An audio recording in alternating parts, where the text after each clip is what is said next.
आपल्या ठाणे पश्चिम. खरं तर आजचा जो विषय आहे तो आपल्या कामाच्या व्यतिरिक्तचा विषय आहे आणि आज खरं आपण आलेलो आहोत छत्रपती शिवाजी महाराजांचं मंदिर, शक्तिपीठ, शिवक्षेत्र, मराठेपाडा तालुका भिवंडी, महाराष्ट्र. इतकं सुंदर आणि इतकं चांगलं आणि इतकं भारी मंदिर खरं तर ह्या भिवंडी तालुक्यामध्ये बनवण्यात आलेलं आहे. मला असं वाटते जास्तीत जास्त लोकांनी इथे येऊन म्हणजे जास्त आपण बायका पोरांना घेऊन या जिथे त्यांना खरं काय आहे काय नाही परिस्थिती कळेल तरी तुम्हाला जर इथं आलं तर नक्की एक आतून अशी ऊर्जा येईल. माझ्या अंगावरती काटे वगैरे आहेत. इतकं सुंदर आणि इतकं चांगलं असं मंदिर खरं इथं बनवलं गेलेलं आहे. मला असं वाटते जास्तीत जास्त लोकांनी इथे यावं आणि हे जे मंदिर आहे ते नक्की बघावं. कारण आपले जे महाराज आहे त्या महाराजांचं मंदिर आणि तेही मुंबईलगत, तेही ठाण्यालगत. तर मला असं वाटतं अशा निसर्गरम्य वातावरणामध्ये येऊन तुम्हाला नक्कीच चांगले व्हायब्रेशन्स इथं नक्की मिळतील. मला असं वाटतं त्याच्यामुळे जास्तीत जास्त लोकांनी इथे येऊन या मंदिराला दर्शन करावं हे मी सगळ्यांना खरं हात जोडून विनंती करतो.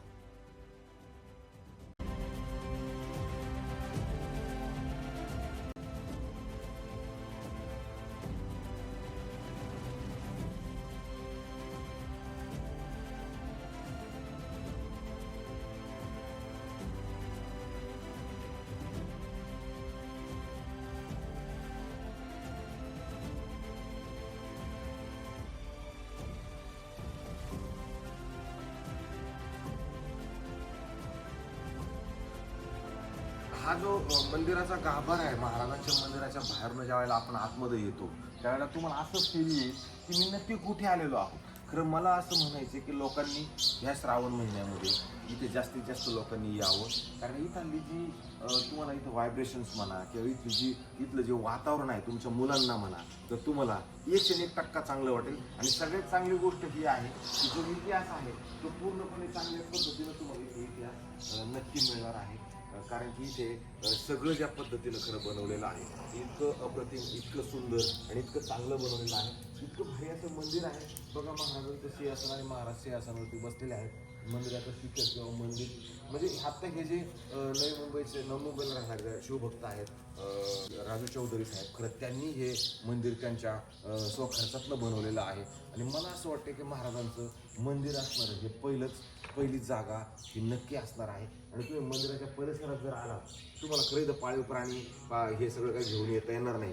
पण तुम्ही लहान मुलांना खरं इथं घेऊन आलं पाहिजे. आणि इथं जो इतिहास त्यांनी दाखवलेला आहे तो इतिहास लहान मुलांना तुम्हाला खरं बघायला मिळणार आहे. तुम्ही जर या साईडला आला सुंदर असं गार्डन वगैरे सगळं मस्त बनवलेलं आहे. हे दीपमाळ बनवलेली आहे आणि वाडा तुम्हाला कसं दिसतोय तर इथं बघा म्हणजे लहान मुलांना ॲटलिस्ट तुम्हाला मुंबईतल्या पोरांना तर बाटल्या पोरांना इथं दाखवणं फार गरजेचं आहे. एक दिवस तुम्ही शनिवार रविवार इकडे रिसॉर्ट इकडे तिकडे जाता त्याच्यापेक्षा मी म्हणेन की पोरांना एकदा इकडं खरं घेऊन येणं फार गरजेचं आहे. कारण की त्यांना बघितल्यानंतर त्यांना ॲटलिस्ट काय आहे ते सगळं चांगल्या पद्धतीचं खरं नक्की कळेल. तुम्ही जर इकडनं बघितलं तर पाठीमागं निसर्गरम्य वातावरण आहे, आजूबाजूला सगळं डोंगराचा परिसर आहे आणि त्याच्या एकदम निवांत आणि चांगल्या जागेवरती खरं हे मंदिर आहे. इथं आल्यानंतर नक्कीच तुम्हाला खूप चांगलं नक्की वाटणार आहे. कारण की तुमच्या मुलांना इथं काहीतरी दाखवता येईल, इथं काहीतरी त्यांना समजेल. मला असं वाटतं त्याच्यामुळे जरी वरती आला किल्ल्या टाईपच बनवलेले पण मंदिर आहे. आल्यानंतर तुम्हाला आजूबाजूचा परिसर बघा किती मस्त आणि किती सुंदर हा परिसर तर असणार आहे. पाठीमागे बघितलं डोंगर वगैरे तुम्हाला मिळतात, वातावरण मिळते. मंदिराचं शिखर आणि वरती फडकणार हा भगवा वरती तुम्ही बघू शकता किती सुंदर असं इतकं सुंदर वातावरणात हे मंदिर आहे. मी आता तुम्हाला खरंच मूर्ती वगैरे पण दाखवतो किती सुंदर आणि तिथे मस्त श्रीराम जयरामचा घोष होत आहे आणि महाराज तिथे व्यवस्थित चांगल्या पद्धतीने आपल्या सिंहासनावरती विराजमान झाले. मला असं वाटते जे मुंबईकर आहे किंवा जे आपले ठाणेकर आहेत मला सध्या जास्तीत जास्त लोकांनी खरं इथं आपल्या मुलाबाळासहित येणं फार गरजेचं आहे. कारण की इथं त्या पद्धतीचं वातावरण आहे, त्या पद्धतीने वाईफ आहे तुम्हाला खूप सुंदर नक्की वाटेल. म्हणजे ज्या राजांना तुम्हाला लांब जाऊन जमत नाही पण जवळच्या जवळ जर तुम्ही इथे आलात तर तुम्हाला असं मस्त दर्शन नक्की इथे नक्की घडेल. आणि विशेष म्हणजे काय आहे हे जे सगळे तुम्हाला फोटो वगैरे लावलेले आहेत त्याच्यात सगळी माहिती सगळं व्यवस्थित तुम्हाला सगळं खरं दाखवण्यात आलेलं आहे. बघा महाराणी ताराबाईचा जो काय विषय आहे ते तिथे लिहिलेला आहे. इथे आला तर धर्मेश्वर छत्रपती शिवाजी महाराज यांची राजवंतरा जन्म हे ते सगळं त्यांच्याबद्दल पुरंदर माहिती तुम्हाला खरं तर शिवराज्य सोहळा किती मस्त आहे, किती मोठी अशी त्या साईडला म्हणजे तुमचा जवळजवळ महाराजांचा जो इतिहास आहे हा इथे बऱ्यापैकी पोरांना तुम्हाला समजून सांगता येईल किंवा तुम्हाला स्वतःला वेगळं वेगळं परत इथे नक्की वाटेल असं सुंदर आणि चांगलं असं पद्धतशीर तुम्हाला म्हणजे काहीतरी झाल्यानंतर तुम्हाला भारी वाटेल. मला असं वाटतं त्याच्यासाठी जर तुम्ही इथे आला तर खरोखर खूप बरं होईल. हे काय कामाचा विषय नाही आहे, हे आपल्या महाराजांचा विषय आहे आणि तो महाराजांचा विषय आपल्या लहान पोरांसमोर आपल्या बायकांपोरींसमोर किंवा लोकांसमोर चांगल्या पद्धतीने आला पाहिजे, जेणेकरून भविष्यात त्यांना हे दुनियादारी कळाली पाहिजे की बाबा सगळा विषय काय होता कसा होता. पण मला असं वाटते हे ठाण्यापासून खूप लांब नक्कीच नाही, साधारणतः 50 किलोमीटर अंतरावरती जे घर असणार आहे.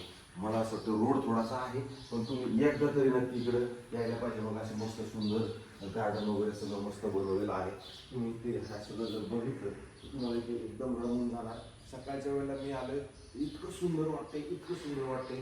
मग तुम्ही विचार करा, समजा जर मी संध्याकाळच्या वेळेला किंवा अशा वेळेला जर इथं थांबलं तर किती भारी आणि किती मस्त होईल. जर पुढे गेलात परत महाराजांचे सगळे अस्त्रशस्त्र इकडं तुम्हाला लावलेले दिसणार आहे. म्हणजे इथं आल्यानंतर तुम्हाला रडायला आल्याशिवाय होणार नाही, कारण रडायला येतं, कारण इथं भारी वाटतं, एकदम मन तृप्त झाल्यासारखं होतंय. मग तुम्ही तुमच्या मुलांना इकडे सगळे जे मग बघा हे साईडला जर तुम्ही आले तर किती इथं सगळं पोरांना तुम्हाला दाखवायला हे बघा भाले तलवारी म्हणजे असं इतकं भारी वाटतंय ना. म्हणजे तुम्हाला एक प्रकार सांगता येतील असं सुंदर आणि निसर्गरम्य वातावरण असल्यामुळे तुम्हाला एक नंबर इथं मजा. या ठिकाणी बस्तर, दस्तान, साखळी बाणा, जिरेटोप, चिलखत, ढाल, शोषण पत्ता तलवार, राजपूत शोषण पत्ता, म्हणजे अशा वेगवेगळ्या पद्धतीचे ज्या ज्या तलवारींचे प्रकार आहेत त्या सगळ्या तलवारी. नंतर धनुष्यबाण म्हणजे कुकरी, कधी तलवार, त्याच्यानंतर जुल्फेकार तलवार, लेगा तलवार आणि जमदार तलवार, अशा वेगवेगळ्या पद्धतीच्या हे सगळं तुम्हाला इथं हेही बघायला नक्की मिळणार आहे. मला असं वाटतंय सगळ्या लोकांनी इथे खरं यायला पाहिजे, कारण इथे जो लिहिलेला इतिहास आहे ते जे राजे चौधरी साहेबांनी किती मोठं काम केलंय बघा.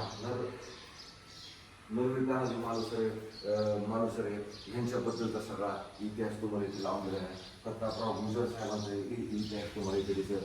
आगगाव महाराजांची शपथ कशी झाली तेही तुम्हाला इथे व्यवस्थित आणि चांगल्या पद्धतीने आपल्या लहान पोराला सांगता येईल.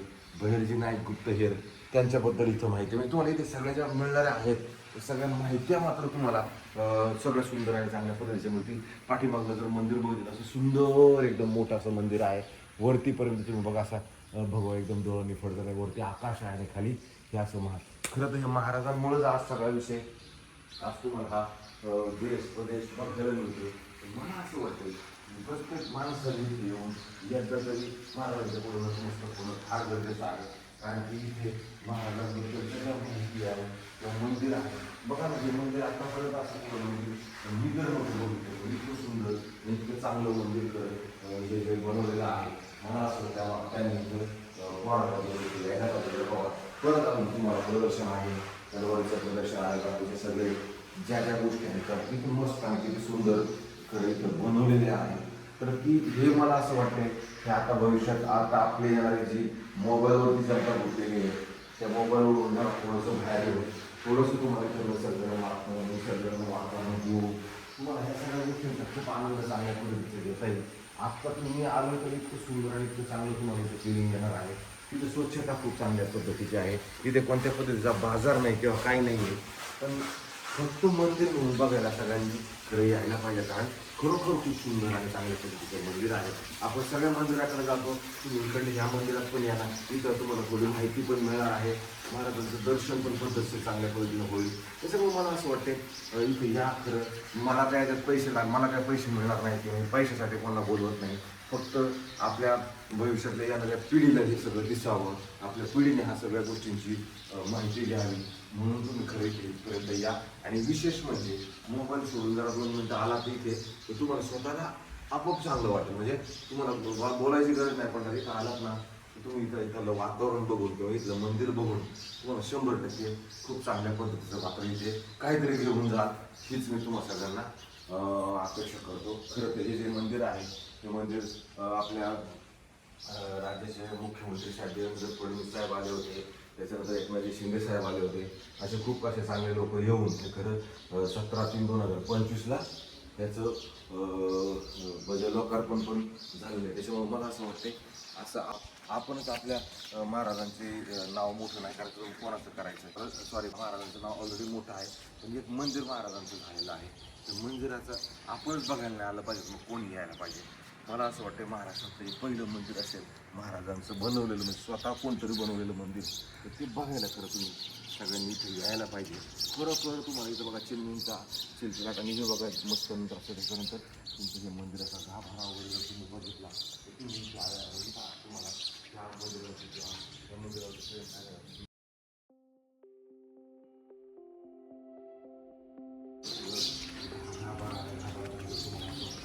फिलिंग येते आणि त्यावर तुम्ही गाभारा देता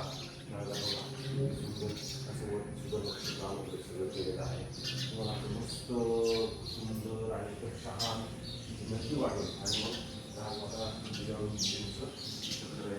मंदिर बनवलेलं आहे. त्यांच्यामुळे महाराज करत मोठे कालचं माता जिजाऊ. आणि त्यानंतर जर तुम्ही पलीकडे ह्या साईडला आला तर इथं आपल्याला जर तुम्ही बघितलं तुमचं भवानी मातेचं मंदिर आणि त्या पद्धतीने इथे बनवलेलं आहे. आणि नंतर जर तुम्ही आला ह्या साईडला पुढं आला तर हे आपले महाराज. ओ जय शिवशंभो.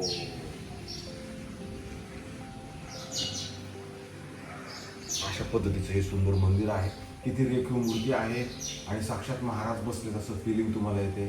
खाली महाराजांची तलवार बघा किती सुंदर आणि किती चांगलं. आणि इथे मेन म्हणजे सगळीची पूजा अर्चा ह्या सगळ्या गोष्टी व्यवस्थित होतात.